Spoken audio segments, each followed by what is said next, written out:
കേരളത്തിലെ കമ്മ്യൂണിസ്റ്റ് പ്രസ്ഥാനത്തിന്റെ സമര പോരാട്ടങ്ങളിലെ അവിസ്മരണീയ ഏടായ ഇടപ്പള്ളി പോലീസ് സ്റ്റേഷൻ ആക്രമണത്തിന് ഇന്ന് 75 വയസ്സ്.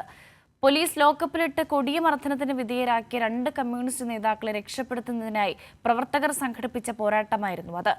പരിഷ്കൃത സമൂഹത്തിന് ചിന്തിക്കാൻ പോലും കഴിയാത്ത ഭീകരമർദ്ദനമായിരുന്നു അന്നവർ നേരിട്ടത്. 1950 ഫെബ്രുവരി 28-നായിരുന്നു കേരളത്തിലെ കമ്മ്യൂണിസ്റ്റ് പ്രസ്ഥാനത്തിന്റെ സമരഗാഥയിൽ പുതിയ അധ്യായം എഴുതി ചേർക്കപ്പെട്ടത്. കമ്മ്യൂണിസ്റ്റ് പാർട്ടി പ്രഖ്യാപിച്ച അഖിലേന്ത്യാ റെയിൽവേ പണിമുടക്ക് വിജയിപ്പിക്കാനുള്ള രഹസ്യ പ്രവർത്തനത്തിലായിരുന്നു നേതാക്കൾ. ഇതിനിടെ ഫെബ്രുവരി 26-ന് കൊച്ചി പോണേക്കരയിൽ വെച്ച് നടത്തിയ യോഗത്തിൽ പങ്കെടുത്ത് മടങ്ങവേ നേതാക്കളായ NK മാധവൻ, വർദ്ദുകുട്ടി എന്നിവരെ പോലീസ് പിടികൂടുകയും ഭീകരമർദ്ദനത്തിന് വിധേയരാക്കുകയും ചെയ്തു. പരിഷ്കൃത സമൂഹത്തിന് ചിന്തിക്കാൻ പോലും കഴിയാത്ത മർദ്ദനമായിരുന്നു അന്നവർ നേരിട്ടത്. തങ്ങളുടെ പ്രിയപ്പെട്ട 2 സഖാക്കൾ ഇടപ്പള്ളി പോലീസ് സ്റ്റേഷനിൽ ക്രൂരമർദ്ദനത്തിനിരയാക്കപ്പെട്ടുവെന്ന വിവരമറിഞ്ഞ പ്രവർത്തകർ എന്തു വില കൊടുത്തും അവരെ രക്ഷപ്പെടുത്താൻ തീരുമാനിച്ചു. അങ്ങനെ 28-ന് പുലർച്ചെ 17 അംഗ സംഘം ഇടപ്പള്ളിയിലെത്തി പോലീസ് സ്റ്റേഷൻ ആക്രമിക്കുകയായിരുന്നു.